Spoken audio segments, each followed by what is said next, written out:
Okay, can the people in Zoom hear me? Just testing something. Yes. Assalamu alaikum. Walaikum salam. So you can hear? Okay, hold on. Let me see if I can hear on here. Can the people in Zoom hear me? Just testing.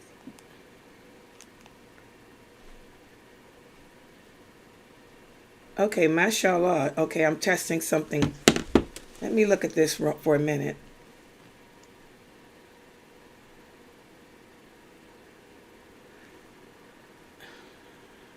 What about YouTube? Is anyone logged in on YouTube?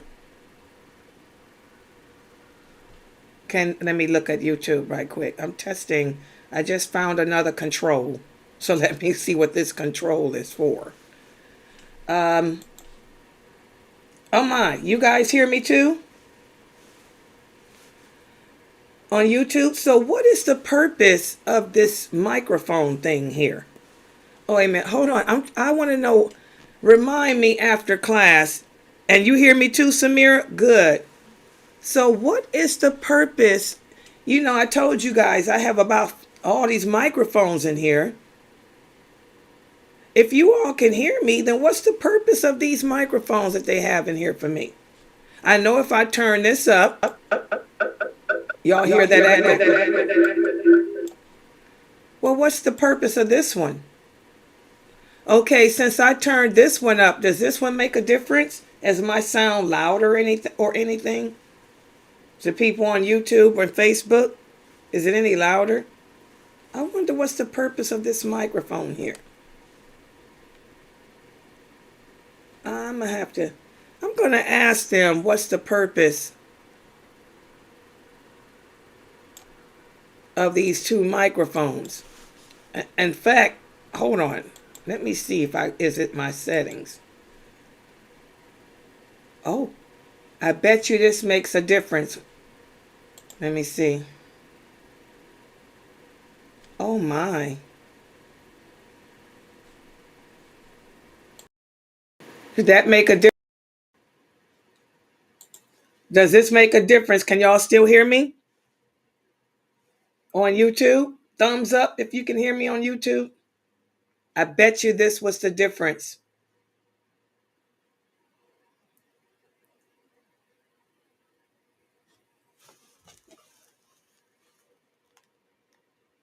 Let me see. Test, test, test. You guys still hear me? Let me see. Test, test, test. You guys still hear me? Let me see. So I wonder what is the okay, after class, I'm gonna have to ask the people, what's the purpose of all these microphones? If you guys, because what it is you everybody is hearing me directly from Zoom. I think that's what the purpose is. If I was not using Zoom, you guys would I would use those microphones. I'm using Zoom as my stream. So that must be what it is. But long as I stay connected to Zoom, I don't need those other microphones. But now if I bring in, y'all want to test something right quick? Let me see. Who's willing to get on the camera? Is anybody here willing to be on the camera? Because I bet you, if I were to give you the direct link to join me on camera from your home, like I would do with Sheikh Morsi, that's when I would have to use those other two uh, mics because I wouldn't be streaming him from Zoom. Remind us to experiment after class. We're going to experiment with this new program that we paying all this money for, $200 a month for, because I bet you guys that's what it is. If I bring in Sheikh Morsi from home, as long as we're connected to Zoom, I don't need any microphone because this program is using the Zoom as the streaming source. But if I were to not use Zoom, that's when I would need that. I bet you that's what it is. That's probably what they would tell me. Okay, we'll play around with this after the class today. All right, let's go ahead and get started. Let me see. Uh,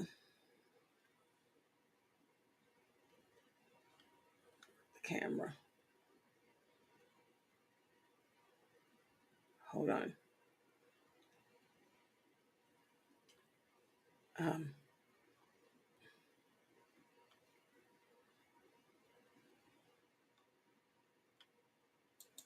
okay. Ready?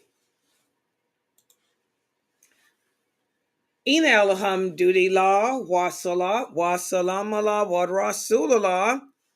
Welcome everybody to our fiqh class. This is what this is.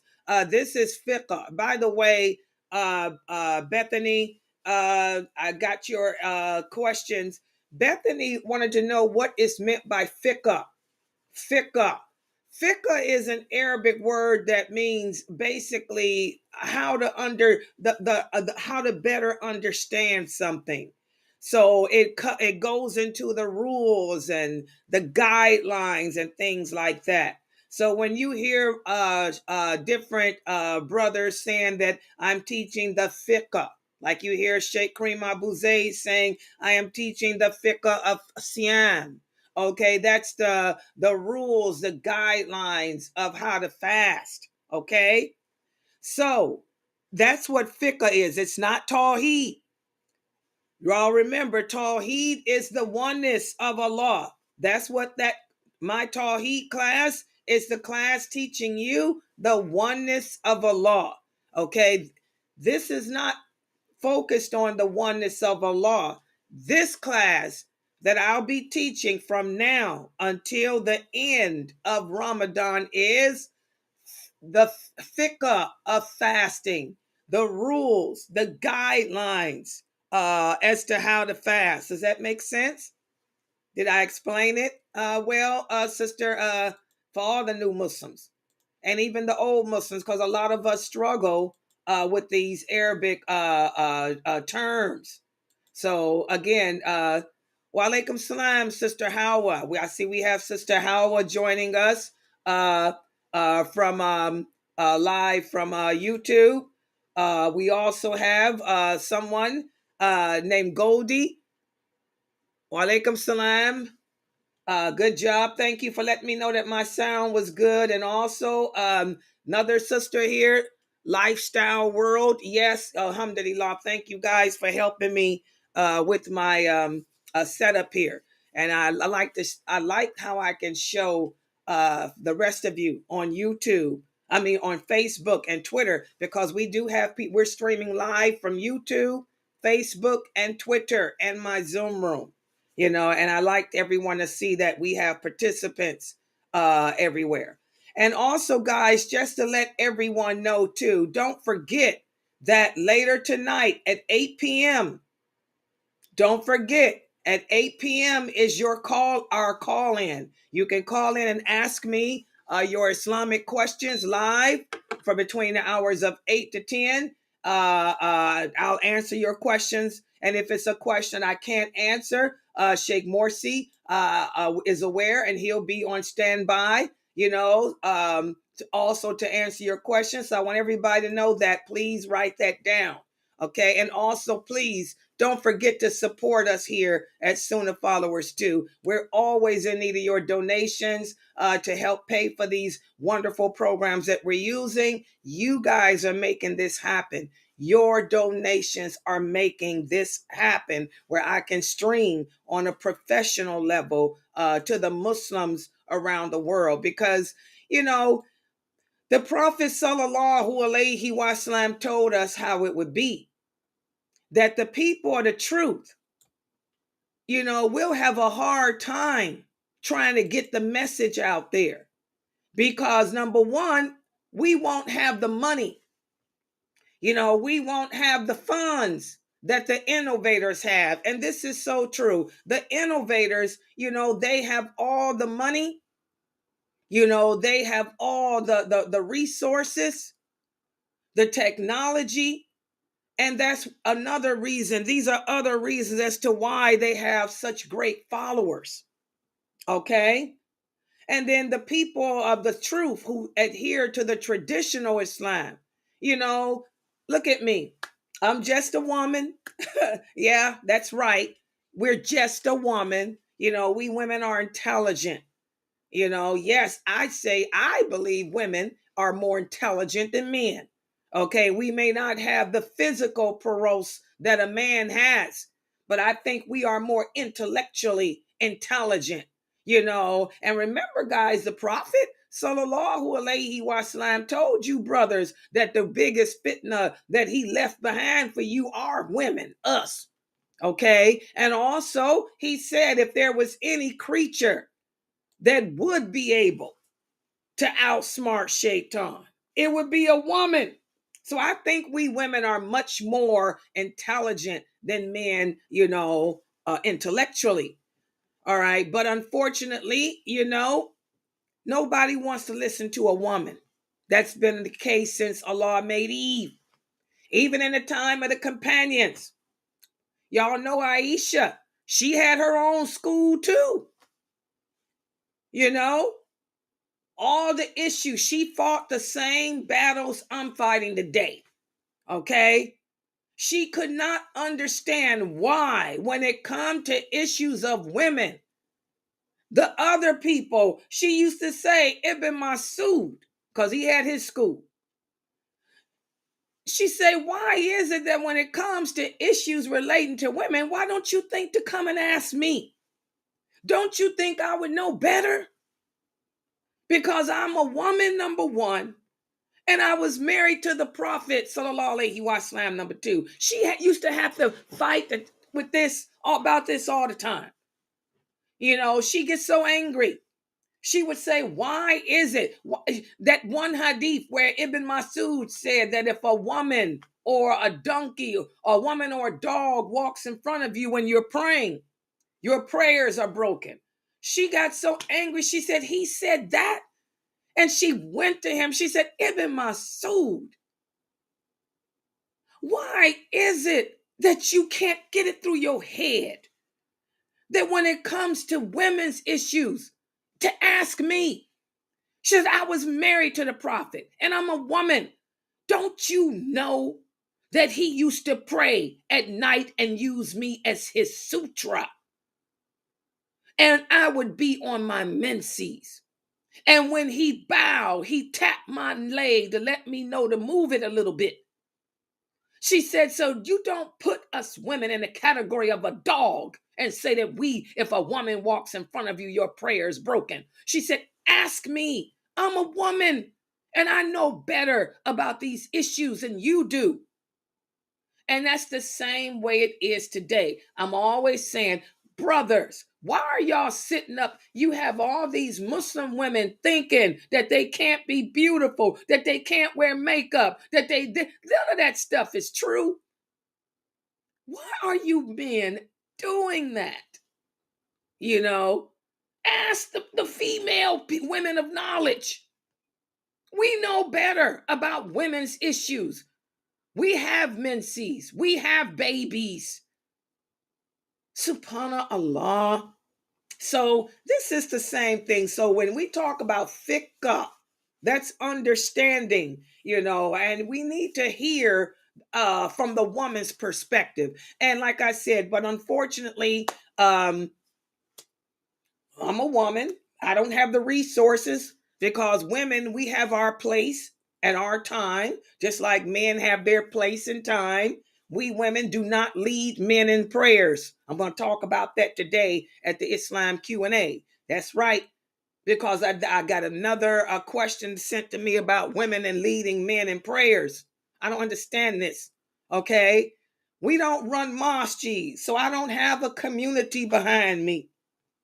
So this is why we don't have the funds, the money. I'm doing my dawah, been doing it since 1986 on the internet and never had the money. We depend on your donations, guys. My website is run by me and a bunch of housewives and college students, little kids who grew up on my website. And they're now college. Some of them are in college. Some of them have gotten married and had babies of their own. But we're just housewives, women of the Sunnah, trying to keep it real, trying to protect and preserve the Sunnah. So we need your donations. So please, guys, click on that, scan that code that's on the screen, and send in your donations. And for those of you who have donated, may Allah bless you for that, for keeping this dawah live and on the air, as they say. I got a degree in journalism. Yeah. Used to be a broadcaster. Can't you tell from that voice? Live with Layla Nashiba. Can't you tell? Hello. All right. So we've been speaking about fasting and the rules of fasting. This is our way of preparing for Ramadan, because everybody's giving lectures right now, and this is what we're supposed to do. But I know that this information is not going to stay with you. It's a lot of overload.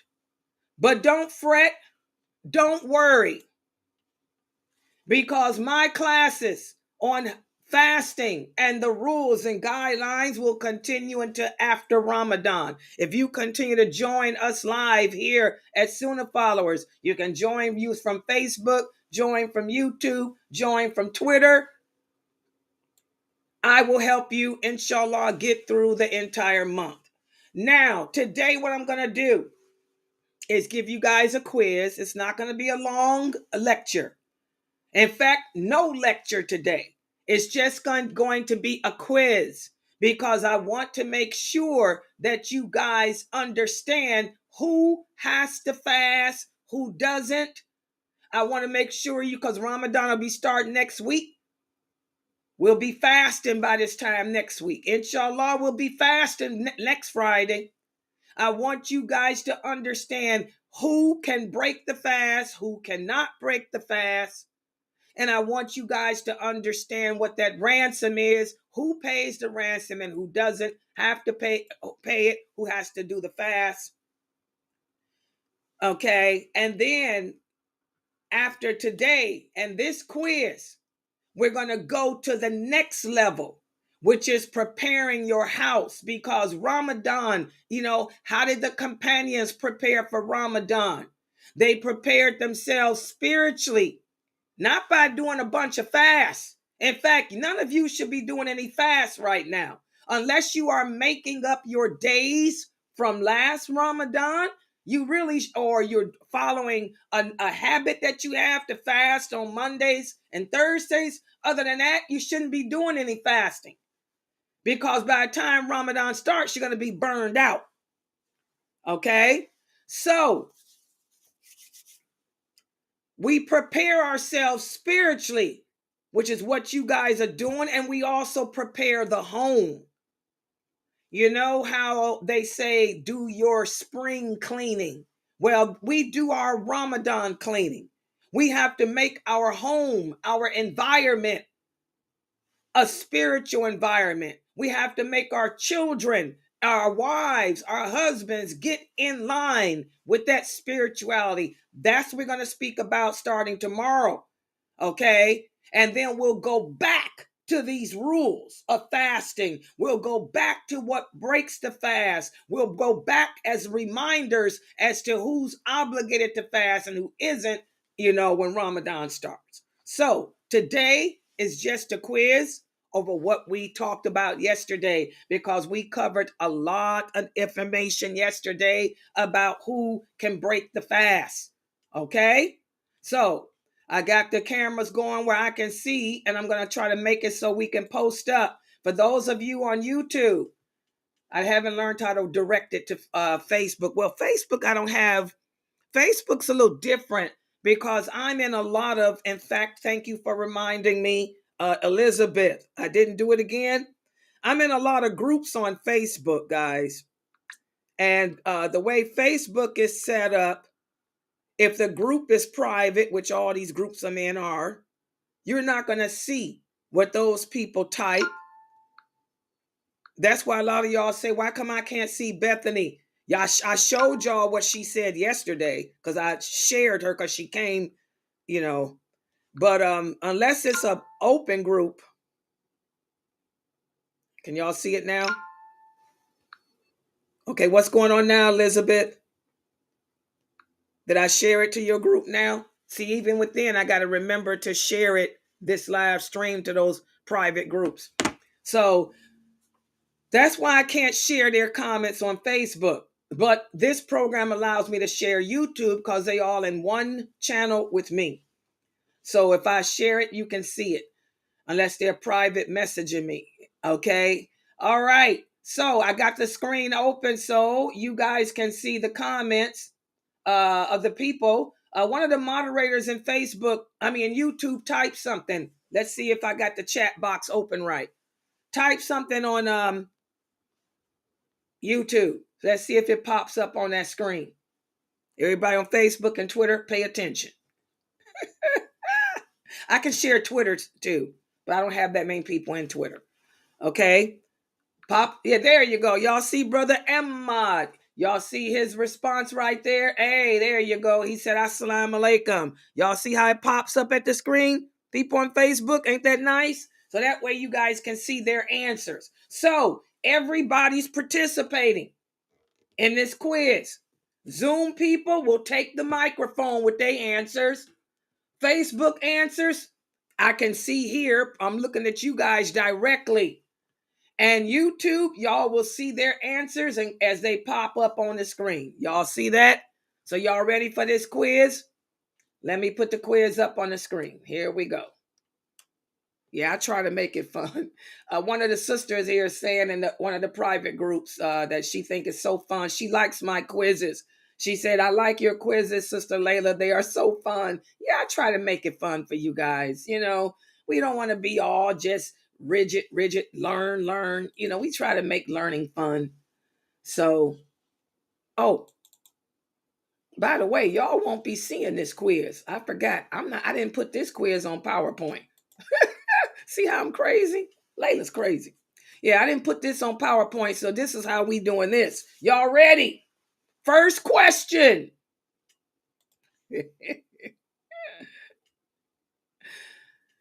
How does Islam define a chronically ill person?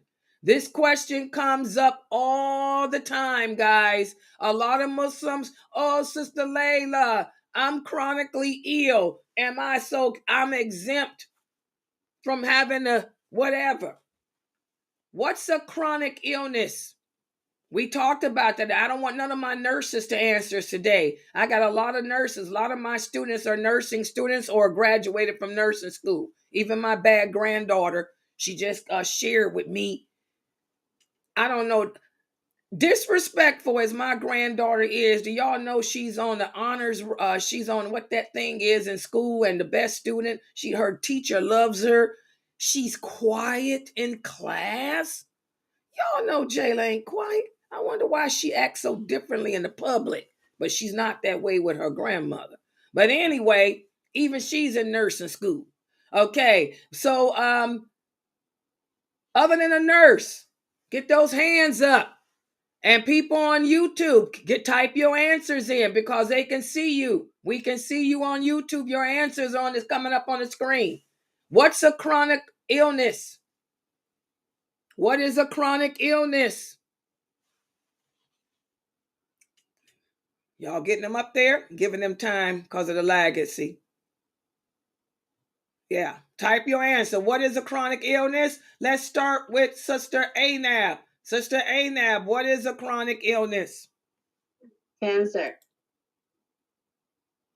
Okay, I want somebody to define what a chronic illness is. Anab, what is a chronic illness? I want you to tell me what does that mean. Try it again, Anab. No, it's an illness that I don't think they have a diagnosis. I mean, they have a diagnosis, but they don't have a cure for it. So it's like something you're just, by as time goes by, I don't know how to say it. Okay. Okay, well, good job. Good try. Go ahead, Sister Jamila. What is a chronic illness? Define what a chronic illness is. One chronic illness can be like kidney disease. No. I don't want to know what they are. I want you to tell me, define it. You're doing the same thing Anab did. What is the definition of a chronic illness? If we say that somebody is suffering with a chronic illness, What does that mean? That's the question. That means it's continuing to go on and on. It's not going to stop. No matter how you treat it, you can just treat it, but it's an ongoing situation. It's an ongoing illness. Okay. Okay, mashallah, you and Anab giving the same answers. And basically, let's see, anybody else want to try? Go ahead. Who was that had their hand up? Tarek? Yasmin? Yeah, I was gonna say the same thing. Chronic illness is a sickness that is not curable and it doesn't go away. You can get worse if you don't take your medication, or it can even cause death. Mashallah. All y'all's answers were right. Anab, good job. Jamila, good job. Even Pamela, y'all see Pamela type. A chronic illness is a disease that has no cure. Exactly. That's what a chronic illness is. It's a long-term health issue, as Anab is typing, that has no cure. You know, it's a sickness that does not go away. There may be a treatment for it, but there's no cure for it. And this sickness can get worse. This is what I want y'all to remember too. This sickness may get worse if, you go without the treatment. And that's what fasting is all about. Fasting. What are the pillars of fasting? Who can remember? What are the pillars of fasting? What are the pillars of fasting? Fardausa, what are the pillars of fasting?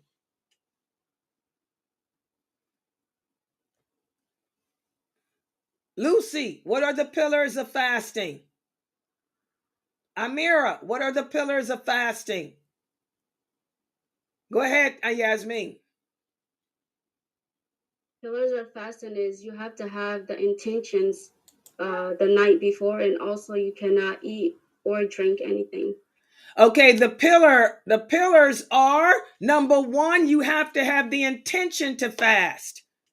That's the first pillar. The second pillar is you must not do anything that would break the fast. Not just eating or drinking. Other things can break it too. Okay? So, a chronic illness, this is a sickness that has no cure, that gets worse with time.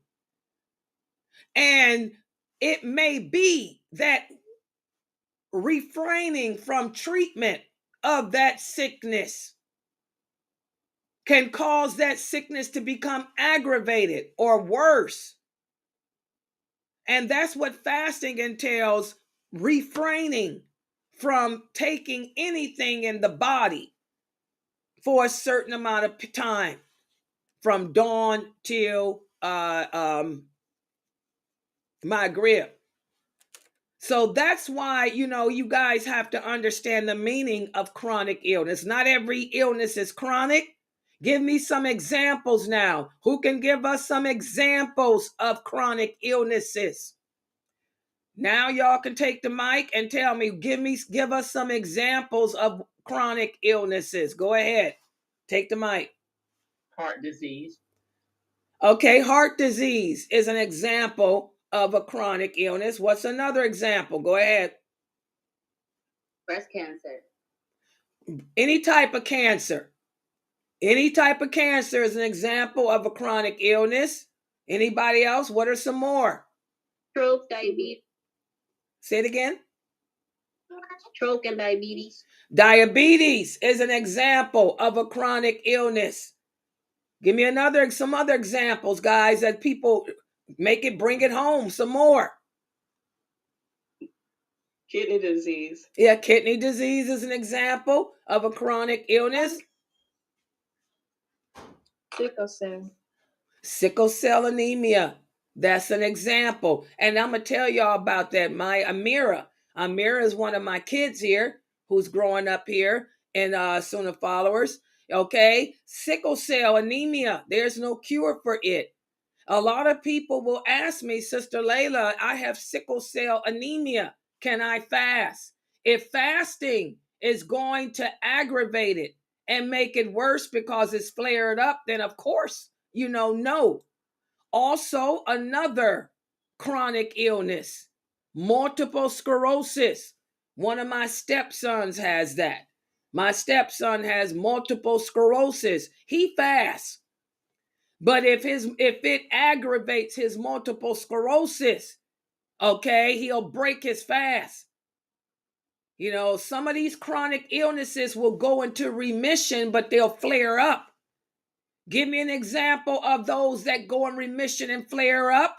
Lupus is another one. Multiple sclerosis, okay, is another one. Give me some more example, guys. Common examples of chronic illnesses. Go ahead, Nesty Hat. Bipolar. There we go. Bipolarism, schizophrenia. These are see how the children answer better. The adults all say the same thing: cancer, cancer, cancer. Come on, there's other diseases besides cancer that people are afflicted with. Bipolarism, schizophrenia. These are mental illnesses that don't get better. They're chronic. They may be under control with medicine. If you take your medicine. Arthritis. Okay, arthritis. Let me talk about arthritis today. Arthritis is a chronic illness. But can you fast or not? It depends. I have osteorheumatoid arthritis. That's bad. But that don't interfere with my fasting. Okay, if I'm breaking my fast because of a chronic illness, it's not my arthritis. My arthritis affects my hands, but it don't affect me fasting. It's not painful. Okay, I can't type, But hey, it ain't no pain. My knees were bad, but I had surgery. I had total knee replacement surgery in both knees. Layla can kick again now. Oh yeah, I'm back doing my exercise. I work out. I do a cardio routine 3 days a week to get them knees, get them legs up. I might have to do a roundhouse kick. It's dangerous times we in. Go to the grocery store, somebody can come and try to pop you, cap you. So you got to be able to roundhouse kick them out the way. So I'm working it. Okay? So arthritis is a chronic illness, but it depends. If it doesn't impact your ability to fast, then you can fast. But another sickness that's chronic is GERD. If y'all see me breaking my fast, it's because of a GERD attack. What is GERD? It's another chronic illness, no cure for it. Okay? You have to take that water, that liquid intake. Without that liquid intake, it's going to come up from out of there and come out. It's bad. It feels like a heart attack, man. We take Nexium for it. What's the treatment for GERD? There is no cure, but I take Nexium. That ain't no problem. I'll take my pills in the morning and take my pills in the evening. But it's the water intake. Y'all see, I got my water here. I'm always drinking something. Either I'm drinking coffee, tea, water, juice, something to keep that liquid going down, to keep all that stuff in them intestines so it don't come up. It'll come up out the throat, man. Now you're talking about hospitalization and death for some. Side effect of gastric bypass surgery. Hello. That's the side effect of gastric bypass surgery. That's why they don't do it unless they have to. They do the sleeve and stuff now. But I had gastric bypass. Woo! I'm still living though, because a lot of my coworkers died from bowel blockage or the GERD coming up that way. Woo! But anyway, GERD, that's another chronic illness. Now, if you have a chronic illness like GERD, or if you have a chronic illness like multiple sclerosis, or you have a chronic illness like that, we try to fast, right, guys? Or do we just don't fast at all? Who can answer that question? Just because you have a chronic illness, does that mean that you don't fast at all? That's the question. You can still fast. Not can. I want to know must. Fasting is an obligation. It ain't about can. When you say can, that means you choose. That's the question. Do I choose to fast or not because I have a chronic illness? The big question. Go ahead and try to answer it. Not can. Can, that's my question. Can means choose. If a person has a chronic illness, does that mean that that person does not have to fast at all? What do y'all think? That's the question. Y'all see my cameras? I was showing y'all the camera. Okay, go ahead. Try to answer it, Jamila. Do I have the choice because I have a chronic illness? Come on, guys. Who can answer that question besides the nurses? I don't want to hear the nurses answer. If a person has a chronic illness, does that mean that person does not have to fast, or that person can choose to fast? Watch your wording. Go ahead and try it again, Anissa. Jamila. A person that has a chronic illness make their intentions and fast, but if they have to break it, they can either make it up or either. Okay, but what's the question? You didn't answer the question. Do I choose or do I have to or what? No, you don't choose. You do your best to do it. Anybody else? Help her out here. She's trying to answer all these questions. The rest of y'all sitting ducks in here. Go ahead, Zarina, and take your time and speak clearly. Go ahead. Yes. If a person has a chronic illness, they have to fast unless the doctor. Are they in other words, okay, first answer it this way, guys. Israel ain't in here to help y'all today. First part of let me break the question up in parts. Okay. Number one, is a chronic, does a person who has a chronic illness, are they obligated to fast? I might have to break it up because y'all not answering right. Is a chronically, I'm listening to my granddaughter too. She's leaving for work. Yeah, okay. I'm doing three things plus looking at the cameras. Y'all give me hold on. Can y'all see the answers on YouTube? Okay, good. Is a person who has a chronic illness, are they obligated to fast? That's the first part of the question. Since y'all not answering it right, y'all skipping all over it. Is a person with a chronic illness obligated to fast? Who can answer that? Answer that part of the question first. Are chronically sick people obligated to fast? What do y'all think? Yes or no? Yes. Yes. No. Okay. Sabrina, take the mic, Sabrina. No, because Allah said so. Okay, like Sabrina said, the kids, a person, she said, as a chronically ill person, obligated to fast, she said no. Who says yes, they are? Who believes that they are obligated to fast?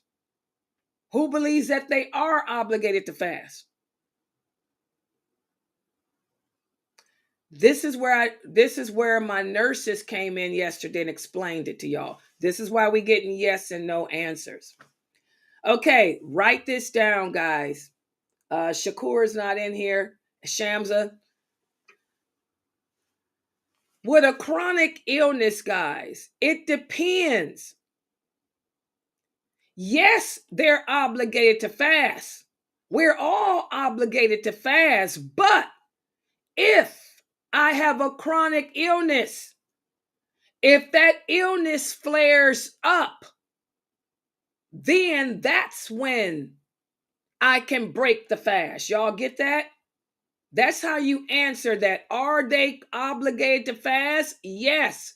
Fasting has been imposed upon everyone who is not traveling, who is Muslim and not sick. Some chronic sicknesses flare up, like lupus. It's there, but it can be in remission. Like my GERD. GERD is there. It's never going to go away, but it flares up. Multiple sclerosis. It's there. It's never going to go away, but it can be at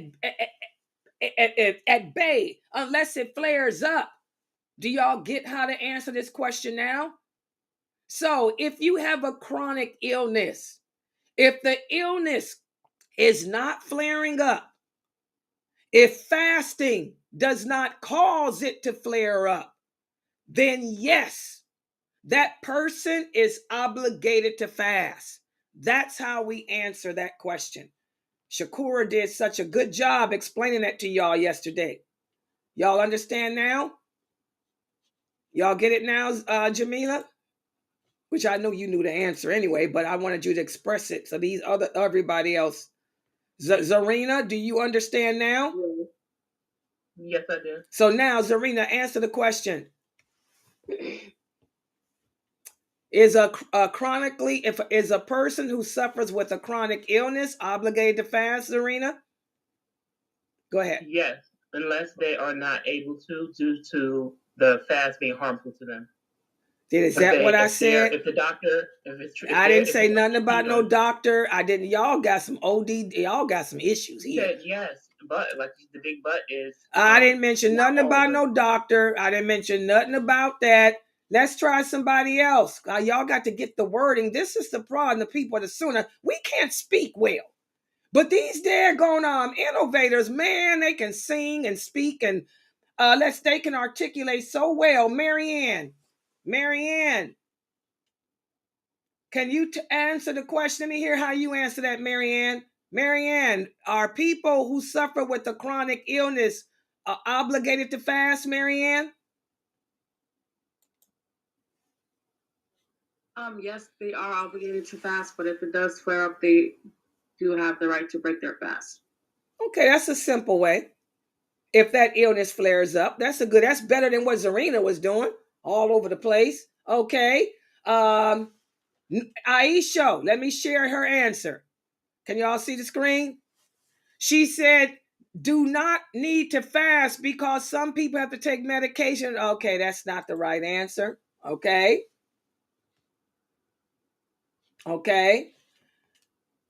Who else would like to try to answer that? Lucy, do people who have chronic illnesses, are they obligated to fast? Go ahead, Lucy.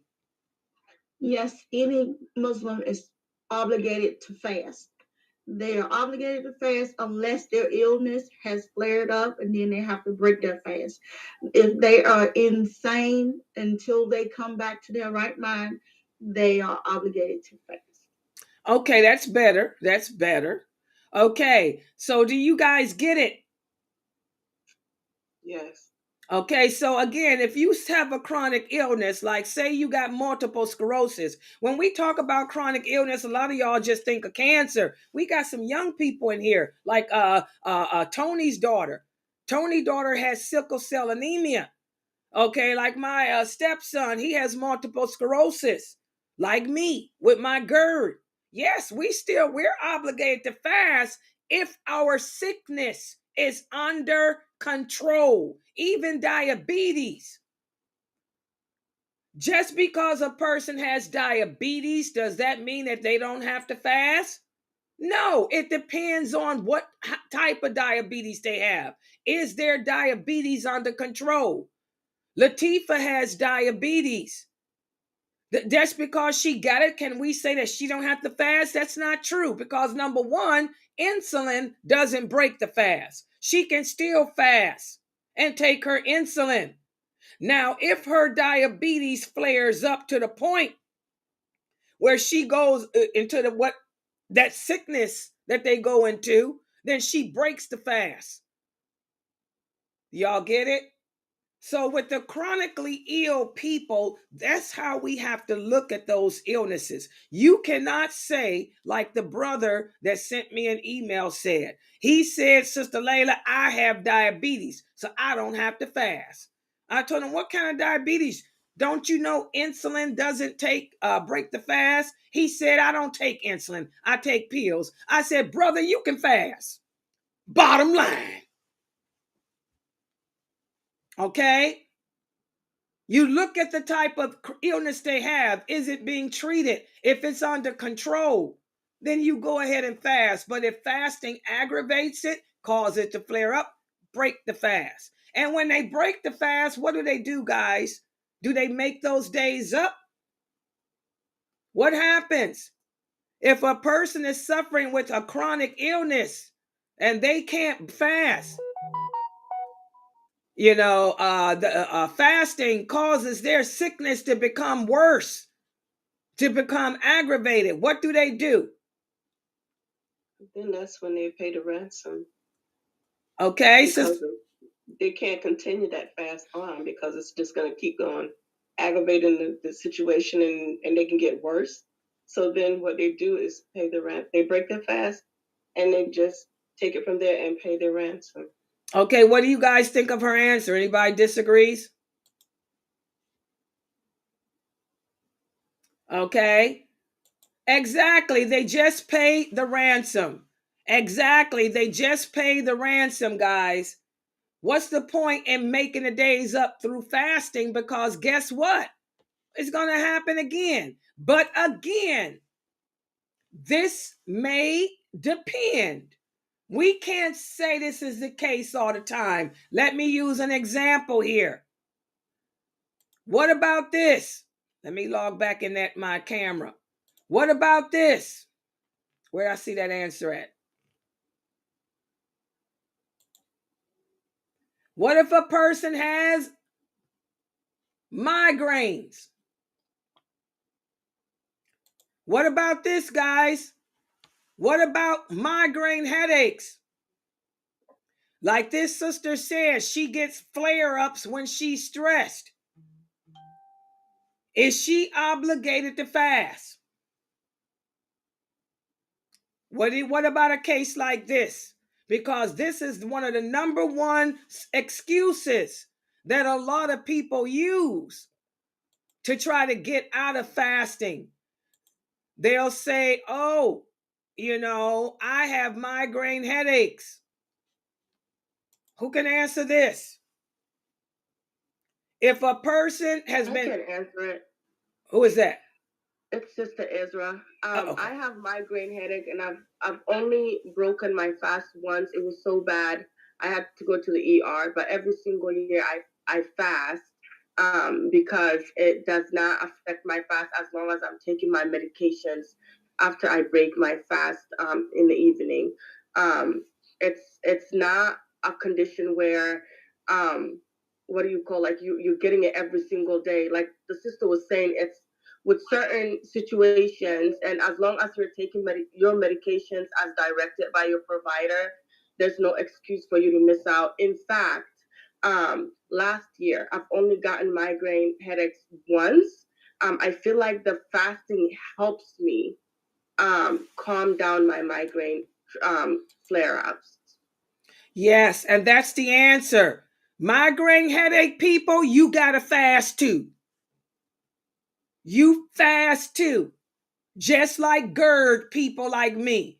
But now, when you're fasting, if you feel a migraine coming on, then you break your fast and take your pills that they give you. But you have to fast too. You do not say, oh, I just have migraines, so I don't have to fast anymore. No, you have to fast every day. Unless your migraine kicks in. If the migraine headache kicks in, then you break the fast, take the pill. Y'all understand that? What about this, though? Say my chronic illness is migraine headaches. I had to break my fast 5 times. Do I pay a ransom? Or do I make the days up by fasting? Who can answer that? I want you people down here at the bottom that I'm not hearing from. Sister Shukri. If a person suffers from migraine headaches and had to break their fast several times, Do they pay a ransom or do they fast to make those days up at another time? Or do they have a choice? Who wants to handle answering this question? This is fiqh. Who's going to answer it? I want somebody different than the same sisters over and over. Rockmo, go ahead. They have to make that day up. Yeah, but how do they do it? But do they pay a ransom or do they fast or what? They fast each day that they missed. Exactly, guys.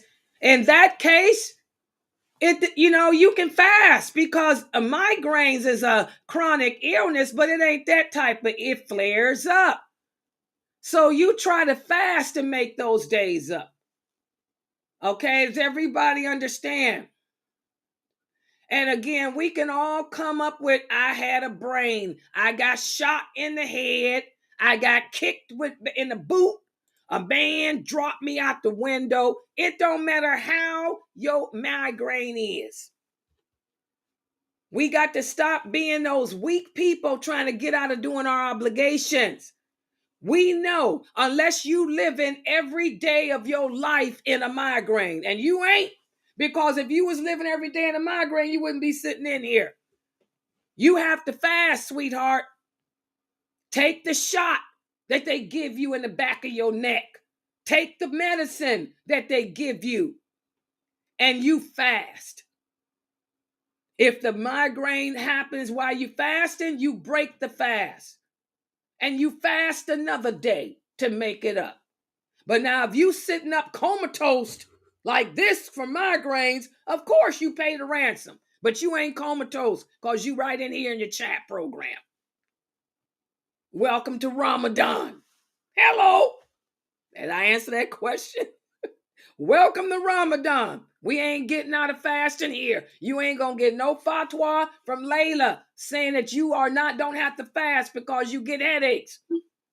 Just like those other sisters last year. Y'all remember the women I had last year? They said that they didn't have to fast because they get migraines and they smoke marijuana. They Sheikh told them that they could smoke marijuana. You ain't getting, nope, it ain't happening. It ain't happening. I'm going to keep it true. All right, y'all understand. So migraines, you make it up on another day. You don't pay no ransom for that. Because migraine headaches can be controlled, and we all know that because most people get migraine headaches. Ain't nobody's migraine headache special. We all got our own little secrets,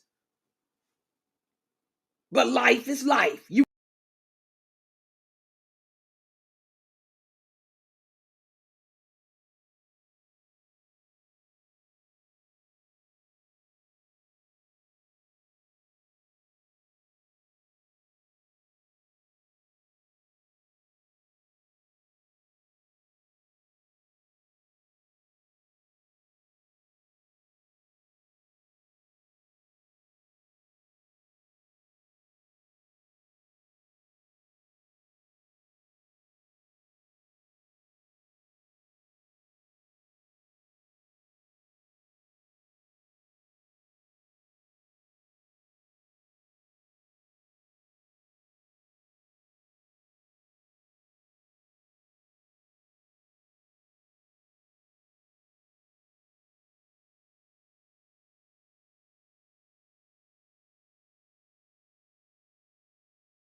All right, guys, I'm sorry.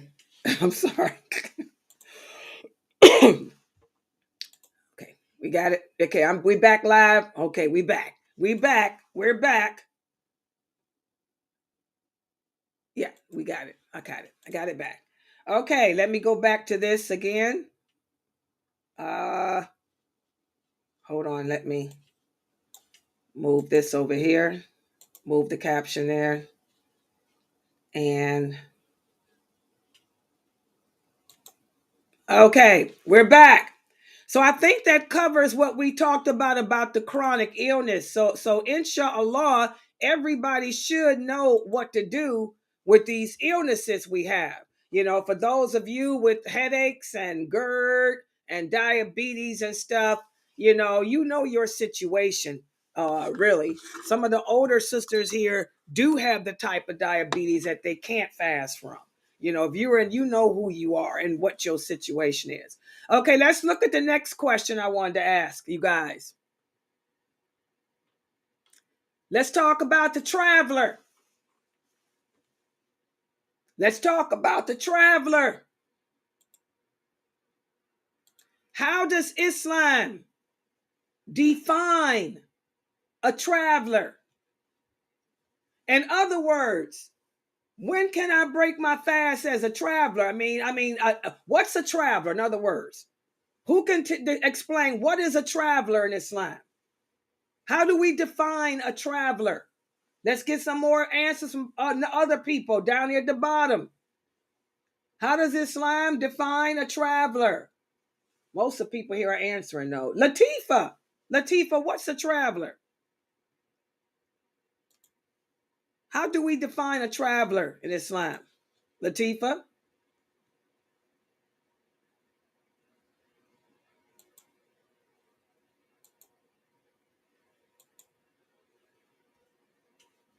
Anyone?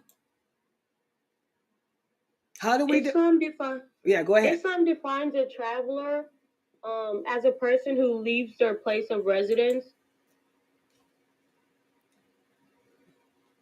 To go finish it up. A person that leaves their place of residence to what? Finish it up for her, guys. They leave their place of residence to travel. Yeah, to travel to another part of the world. Y'all got to be clear because people don't understand. Y'all got to break it down. You can't give them half the answer. Okay, a traveler is a person that leaves their place of residence to go to another part of the world that is not part of their residence. Y'all got to put that whole answer in there because y'all should be able to see from this website. People don't get it. We got to be clear. Remember, we are a simple-minded nation. So a traveler is a person that leaves their place of residence to go to another part of the earth that is not part of their residence. Does everybody understand that? A traveler, again, is a person that leaves their place of residence to go to another part of the earth that's not part of their residence. Okay, are these people obligated to fast? Or can they break their fast? Who would like to answer that? Are travelers obligated to fast or can they break their fast? Go ahead. No, they're not obligated to fast. They have a choice. If they think they're not able to fast or they're going into a dangerous area, they can break the fast. Okay, they're not obligated to fast. If they want to, they can break it. Okay, is it better to continue to fast or is it better to break it? What about that? Who can answer that? Is it better to continue to fast or can they break it? What about that? Anyone take the mic because I can't see the screen. It's better to continue to fast, but if you're a woman, it's better for you to break it because anything can happen. Okay, she said it's better to continue to fast. Everybody agree with that? I don't agree with that. Go ahead, Norto. Why not? It's better to break it because you're following the sunnah of the prophet. Hello! In a nutshell. That's Layla's student. The prophet, like when the prophet and them had war or whatever, they broke their fast. So the prophet broke it. So, and then some of the companions followed what he did and they broke it. So break your fast. It ain't about being better. You're still better because you're following the sunnah. Hello. Do you brothers hear that? And because I'm listening to a lot of the Q&As that some of these famous men are giving, and they're telling people that it's better to continue to fast. Oh, no, it's not. Like the prophet said, breaking the fast, this is a concession that Allah has given to the traveler. Why make it hard on yourself? And like his wife Aisha said, whenever the Prophet sallallahu alaihi wasallam was given the choice of two things, he went with the easier, not the harder. The Prophet never fasted when he traveled. He always broke his fast. That's the sunnah. So how can you brothers answer questions about Islam and tell people that they should fast? It's better when they traveling. When the prophet said, no, it's a concession from Allah. Accept the concessions. We went over hadiths yesterday. How the prophet would leave and he stood in front of the people and drank to show the people he was breaking his fast. And they didn't break theirs. Some of them did, but not all. And he said, these people are disobedient. Why make it harder on yourself? So stop telling Muslims that if they fast when they travel, it's best, because it's not. It's a concession. Allah doesn't impose fasting upon us as a punishment. It's to make us better people. Does everyone understand that? And I'm glad Norto answered it that way. It's the sunnah. Because there's too many lectures going around where brothers are telling people that they should fast when they travel. No. It's a concession from Allah. I'm going to break it, whether I can or not. If I can, even if I'm strong, I'm going to break my fast. Because it's a concession from my Lord. And like the prophet said, learn to accept the concessions of Allah. Like he told them people when he went to that valley and he broke his fast and they didn't. He said, learn to accept the concessions of Allah, you disobedient people. Brothers, stop it. What it is we were listening to some of the Q&A yesterday, and one of my students asked, why do these brothers, they're reading fatwas? You brothers need to stop reading fatwas. When you're teaching Islam, don't tell the people what Imam Ahmad's opinion was, what Imam Malik's opinion was, what Imam Shafi's opinion was. Why don't y'all do like me? Go straight to the hadith and say what the prophet said and what the companion's opinion is. What was Ibn Abbas's opinion? What was Ibn Umar's opinion? What was Aisha's opinion? What was Salama's opinion? What did Ibn Masud say? Why don't y'all start teaching that way? You call yourselves men of the Sunnah. Act like it.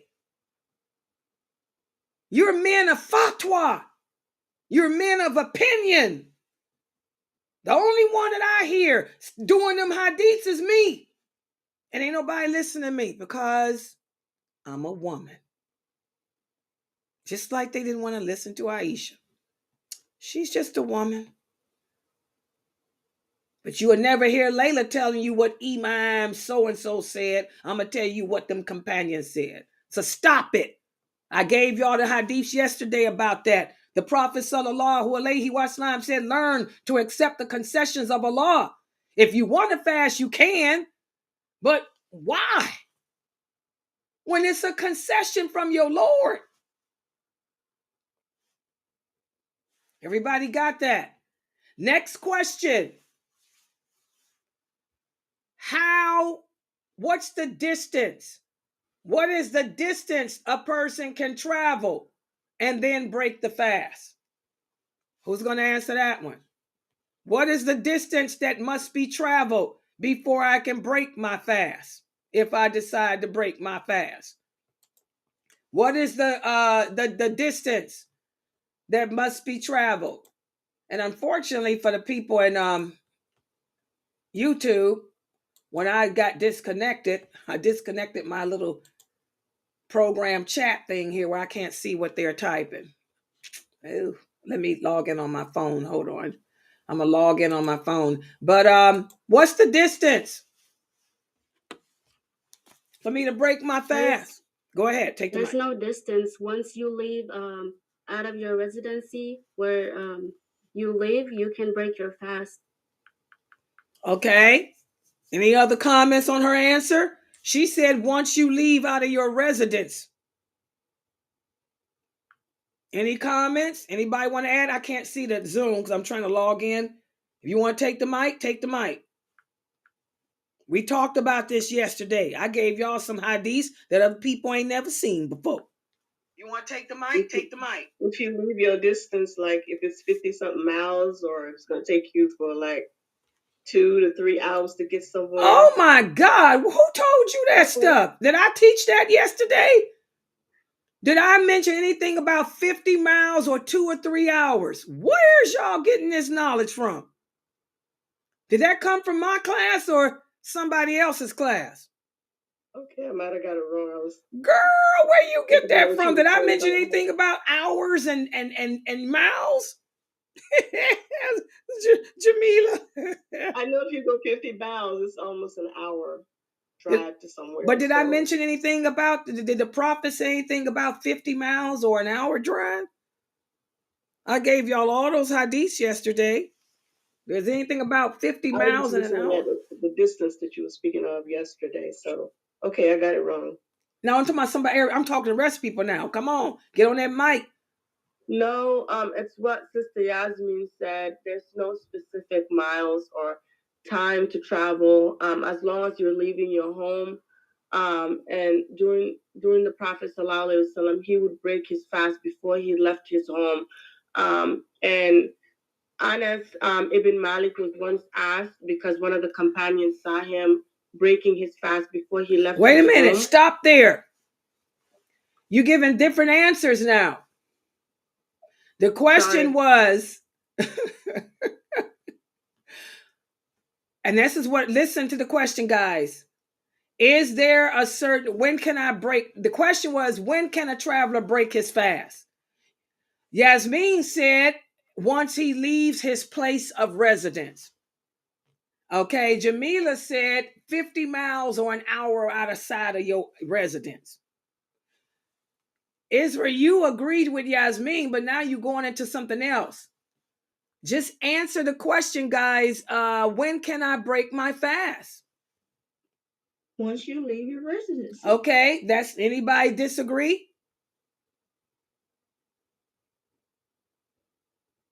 No. Amina Fresno, me and you was on this yesterday. She ain't in here today, is she? Okay, I went over 2 hadiths that Israel was getting ready to go into. Read those hadiths, Israel. And this is not from Imam Shafi. This is not from Ibn Taymiyyah. This is from, read that hadith, Israel. Go ahead. Read out loud for the people. Yeah, go ahead. Yeah, one of the hadith is one of the companions saw Anas ibn Malik traveling during Ramadan. Before he left his home, he asked and for food, and he ate before he actually left his residence. And one of the other companions asked, "Is this sunnah?" And Anas said yes, and he ate and he left. There was another companion. Again, this is during Ramadan. I think it was Ibn Jubair. And he was traveling, and he prepared his food and ate, and he asked people to come and eat, and they refused. And or they were like, we haven't even left yet. And he was saying, are you turning away from the sunnah of the Prophet Sallallahu Alaihi Wasallam? Okay, so now, give me the answer now, Israel.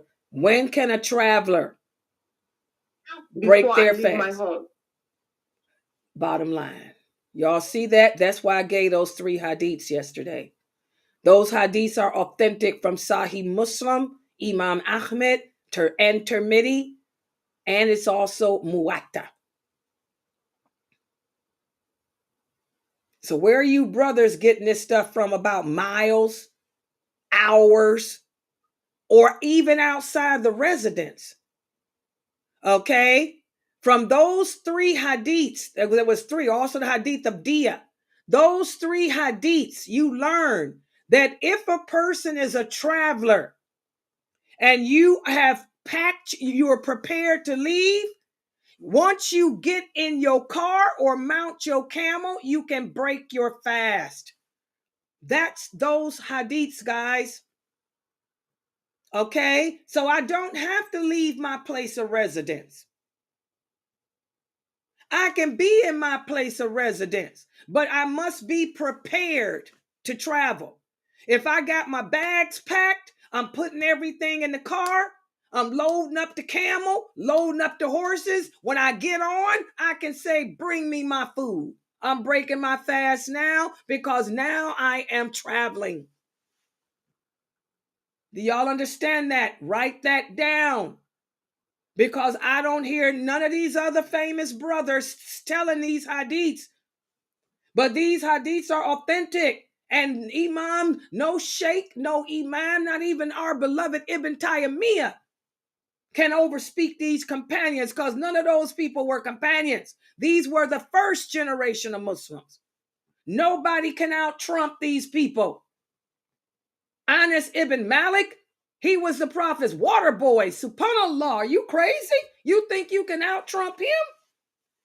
You know, Ibn Taymiyyah can't out-trump him.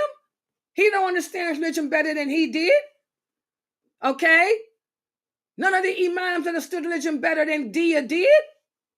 That's why Dia said, Allah, it's time for me to die. I cannot believe the people, I'm an original companion. He said, I'm one of the original companions, and I'm telling you people that you can break your fast now before you leave, and you're not going to listen to me. You're going to argue with me, and I am of the originals. He said, oh Allah, it's time for me to die and join my brothers, because he's one of the few companions that was left. The originals had died, most of them. He said, I don't know, overlived them. But I don't hear none of these brothers in their fiqh of fasting classes giving these hadiths, because you brothers got to stop teaching from fatwas. Y'all have to stop teaching from madhabs. By the way, Ibn Taymiyyah was opposed to that madhab stuff. Ibn Taymiyyah tried to call the people to the Sunnah. Yes, I'm one of his students. My teacher, Sheikh Morsi, wrote books on Ibn Taymiyyah. Ibn Taymiyyah tried to call the people back to the traditional Islam based on the companions, not those madhabs. But you brothers today, y'all teaching from madhabs, and you're not even aware of it. And you got a person like me sitting back watching y'all, listening y'all. I'm like, why is he? Well, Imam so-and-so said, the scholars said, the scholars. What about the real scholars? The original scholars of this religion. The originals were those companions, brothers. I don't hear you guys quoting them. Y'all got to stop quoting everybody but those companions. What does it mean to say that you are upon the way of the prophet and the companions? That means everything that come out of your mouth should be what he said and his companions. Not Imam so-and-so, Sheikh so-and-so, Imam, Sheikh. I never teach Imam, Sheikh. Everything I'm teaching, hadith. And you know what the people say? They say Layla's making up hadiths. That's the backflash I get. When people listen to me after listening to you brothers, they say, oh my gosh, she's making up stuff. I'm not. All my hadiths are authentic. I give the source, the proof. But you brothers need to start doing the same thing too. Stop teaching from madhabs. Stop teaching from fatwas. Throw those books away and get back to the hadith books. Stop teaching from these imams their understanding and teach from the companions. Like Dia said, subhanallah, I never thought I'd live to see the day when a companion of the prophet is telling you something. And you gonna tell me what something you gonna say I'm wrong and I'm making it up? That's how I feel. They listen to me. Oh, she's making it up. I didn't write the book on Bukhari and Muslim. These hadiths are in Bukhari, Muslim, Muwatta, Tirmidhi, and Ahmed. Ain't my fault that you brothers have deviated away from the Sunnah. What can I say? Y'all been fighting with the innovators so much you've taken on their ways. What can I say? Keep it real. So you learn from those 3 hadiths, guys, that you don't have to leave your place of residence. But what those hadiths, what Anas ibn Malik and those other brothers specified is, we're prepared to leave. We're all packed. We have on our riding clothes. We're ready to leave. We're getting on our camels. Wait a minute. Bring me some water. Give me some food to break my fast with. That's the thing. You have to be prepared and ready, actually getting ready to hit that trip. Y'all get it? Any questions on this? Everybody together? Y'all with me? And I didn't make it up. Y'all saw the hadiths yesterday. I told y'all to remember those hadiths. I don't make up nothing here. But I get accused of it all the time because I'm teaching y'all from the hadiths and these brothers are teaching y'all from fatwas and books written by other people, the people that came after the companions. The 4 imams came after the companions, guys. Ibn Taymiyyah came after them. Bring it home. We are all supposed to be protectors of the Sunnah. Bring it home. It's up to you men to bring it back to those companions, not to Ibn Taymiyyah and the 4 imams. This is bigger than them. Bigger. Everybody got it. All right, so the traveler, if you guys have to travel, you can break your fast. It's a concession from Allah. You shouldn't feel guilty about it. What about this? My last question. For those people who have to pay the ransom because their chronic illness is so bad that they have to pay the ransom, should they feel, is their fast less than a person that doesn't pay it? Are they getting no reward for fasting or less reward?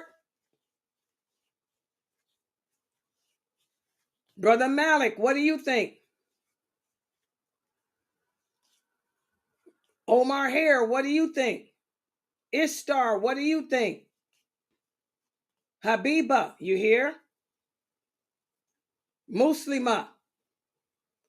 Okay, I want you guys to know, for those of you who do pay the ransom, don't feel that you missing out on nothing.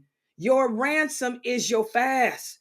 You're getting the same reward. You're not getting nothing less. You're not no less of a person. As long as you pay that money, it's the same reward. So don't think like, oh, I done missed out on something. No, you ain't, girlfriend. You pay that ransom and keep it moving like the rest of them. Don't feel bad because you have to pay the ransom. Don't feel bad because you travel and break your fast. It's the Sunnah, as Norto said. Never feel bad about the Sunnah. Shaitan wants us to.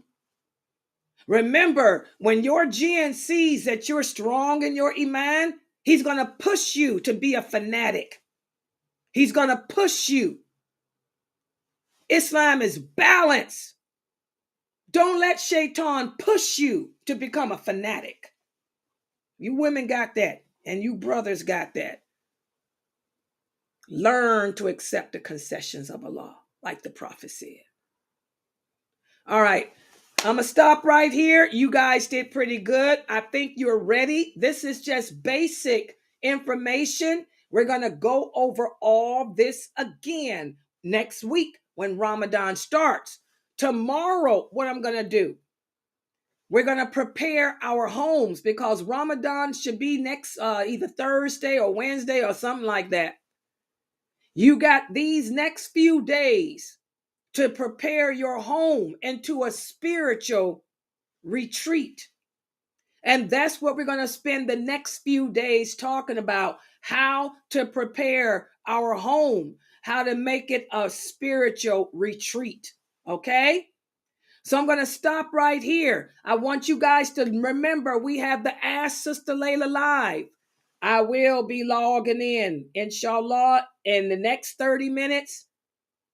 The phone lines will be open. Our operators will be here to take your calls. When you guys see me in the next 30 minutes, I'll be looking like this, if I can do it. Oh, that's the wrong camera. I crack myself up, y'all. I tell y'all. Y'all may not think I'm crazy, but I know. Hello. It'll be the Ask Sister Layla Live show. We'll be logging in on TV. Live on TV. That's why I got dressed up today. Bought me a new little abaya from Shein, $10. The abaya, $10. The pashima, $10. This is Sister Pasha. I bought this from Sister Pasha. Yeah, I'm dressed up for the Ask Sister Layla Live show that'll be coming on in the next 30 minutes. You can watch us on TV. Hello. All right. So I'm going to log out right now, guys, and I'll log back in at 8. I'm going to make my grip, and that's perfect timing. Make sure y'all have y'all questions ready. The phone lines will be open. Subhanakala huma wa bihamdika, ashhadu an la ilaha illa anta, astaghfiruka wa atubu ilaik. Okay, let me get Sheikh Morsi too. I'm going to try to have him come in here. We're going to experiment with this thing here.